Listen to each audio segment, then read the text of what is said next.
जिंदगी का सफर सुहाना हो, इसके लिए सावधान रहना जरूरी है। रोजमर्रा की आपाधापी में कुछ देर बैठकर सोचना समझना भी जरूरी है कि आपके आसपास क्या हो रहा है और जो कुछ हो रहा है उससे हमारी जिंदगी, हमारा परिवार कैसे प्रभावित हो सकता है। इसलिए हॉर्न बजाकर बाखबर करने वाली खबर जरूरी होगी।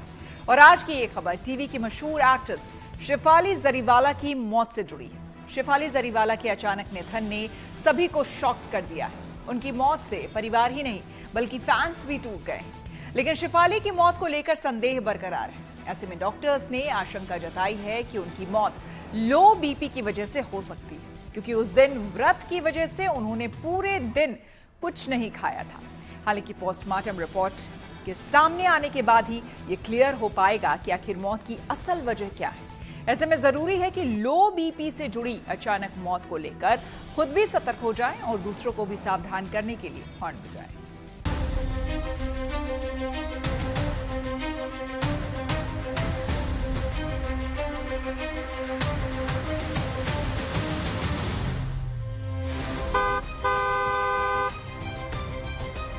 रीमेक सॉन्ग कांटा लगा गाने से मशहूर हुई शेफाली जरीवाला की मौत की वजह पहले कार्डियक अरेस्ट बताई जा रही थी, लेकिन पुलिस का दावा है कि उनकी मौत बीपी लो की वजह से हुई।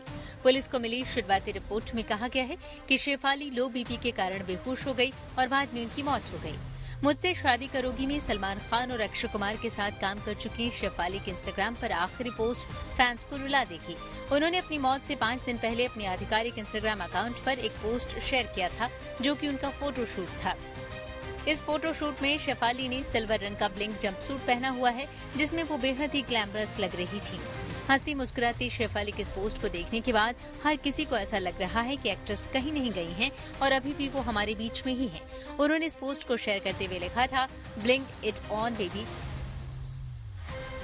27 जून को हुई शेफाली की मौत को लेकर अभी पुलिस की जांच चल रही है। पुलिस की जांच के बीच उनकी मौत के कारण को लेकर सोशल मीडिया पर तरह तरह के दावे किए जा रहे हैं, लेकिन मौत किस वजह से हुई इसका पक्के तौर पर पता अस्पताल से आने वाली रिपोर्ट से ही होगा। हालांकि पुलिस ने शेफाली की मौत के कारण को जानने के लिए उनके खून और विसरा के नमूने ले लिए हैं, जिनकी जाँच हो रही है। जाँच के बाद ही ये पक्के तौर पर पता चल पाएगा कि शेफाली की मौत के पीछे की असली वजह क्या है।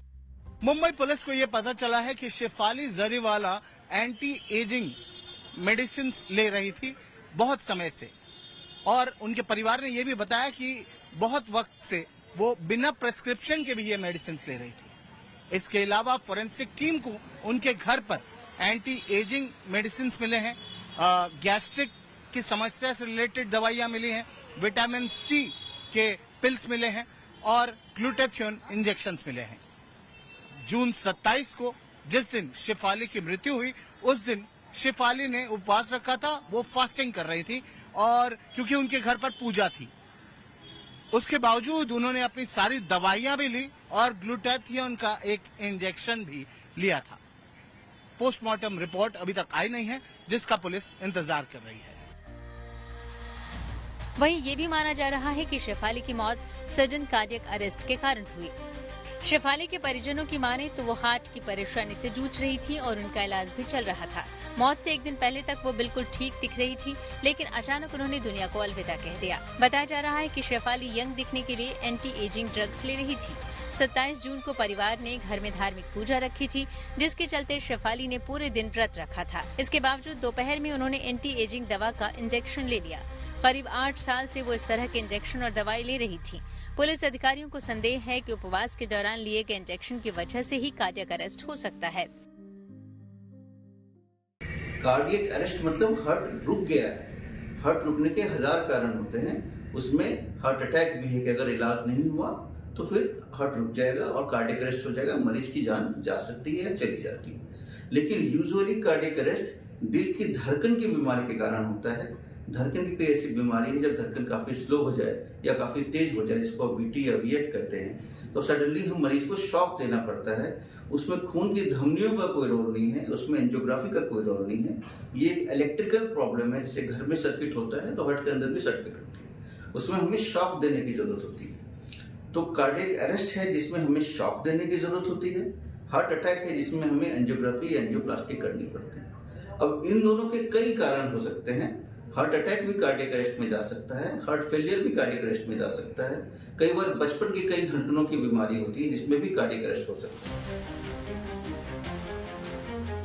हालांकि पुलिस का कहना है कि पोस्टमार्टम रिपोर्ट के बाद ही साफ तौर पर कुछ कहा जा सकता है। बहरहाल अब एंटी एजिंग दवाओं और कार्डियक अरेस्ट के बीच संबंध को लेकर सवाल उठ रहे हैं।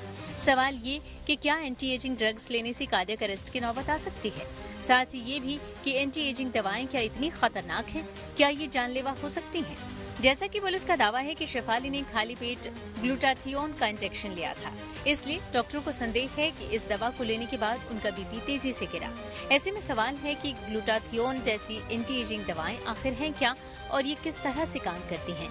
दरअसल एंटी एजिंग ट्रीटमेंट का मकसद उम्र बढ़ने के साथ चेहरे त्वचा पर दिखाई देने वाले लक्षणों जैसे झुर्रियों, ढीली त्वचा और उम्र के धब्बों को कम करना या इसे डिले करना होता है।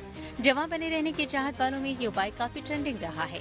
ये हमारे शरीर में कोलेजन उत्पादन को बढ़ाने, चेहरे की मांसपेशियों को टाइट रखने या फिलर्स के साथ त्वचा को जमा बनाए रखने में मदद करते हैं। उपचार के ये तरीके शरीर के प्राकृतिक हार्मोनल चक्र को प्रभावित करने वाले हो सकते हैं, जिसका शरीर पर कई प्रकार से नेगेटिव असर भी हो सकता है। मेडिकल रिपोर्ट्स के मुताबिक एंटी एजिंग प्रोडक्ट्स में आमतौर पर रेटिनॉल और पेप्टाइड्स जैसे एक्टिव कंपाउंड्स होते हैं जो झुर्रियों को कम करने और त्वचा की बनावट में सुधार जैसे लाभों के लिए जाने जाते हैं। दावा है कि रेटिनॉल से साइड इफेक्ट भी हो सकते हैं, जिसमें सूखापन, लालिमा और सूरज के प्रति संवेदनशीलता में वृद्धि होती है।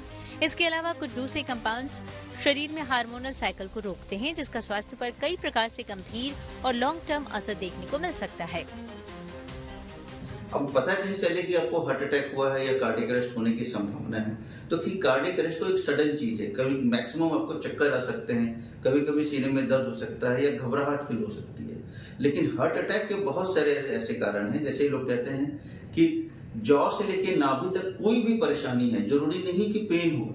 जॉ से नाभि तक अगर कोई भी परेशानी है तो वो हार्ट का हो सकता है, इंक्लूडिंग दोनों आर्म और बैक। इसके अलावा सबसे बड़ी जो प्रॉब्लम होती है वो गैस को लेकर होती है। लोगों को लगता है हमें गैस हो गया। तो ये गैस कई बार हार्ट की शिकायत हो सकती है, स्पेशली अगर गैस रात में हो या खाना खाने के बाद हो, डकार काफी आ रहे हो, खाना खाते ही आपका पेट भारी हो जाता हो, या फिर आप चलने में परेशानी हो रही हो। जितना आप पार्क के मान लीजिए 4 चक्कर लगाते थे, अब 2 चक्कर में थक जा रहे हैं, तो ये सारी चीजें हार्ट अटैक की निशानी हो सकती है। तो गैस होना, घबराहट होना, चक्कर आना, सीने में दर्द तो है ही, लेकिन पेट का दर्द भी, बैक का पेन भी। जो काम पहले आसानी से कर लेते थे, अगर वो काम आजकल नहीं कर पा रहे हैं, आपकी डाइट अगर सडनली कम हो गई हो कि खाना खाते ही पेट भर जाता है, तो ये सब चीजें हार्ट अटैक का हो सकता है। फिलहाल शेफाली जरीवाला के निधन की खबर ने उनके फैंस और इंडस्ट्री को गहरा सदमा दिया है। अब सबकी नजरें पोस्टमार्टम रिपोर्ट पर टिकी हैं, जिससे पता चलेगा कि अचानक हुई मौत एक हादसा है या इसके पीछे कोई रहस्य छिपा हुआ है। ये सारी बातें पुलिस की जांच और पोस्टमार्टम रिपोर्ट आने के बाद पता चलेगा। ऐसे में जरूरी है कि लोग भी से जुड़ी अचानक मौत को लेकर खुद सतर्क हो जाएं और दूसरों को भी सावधान करने के लिए हॉर्न बजाएं।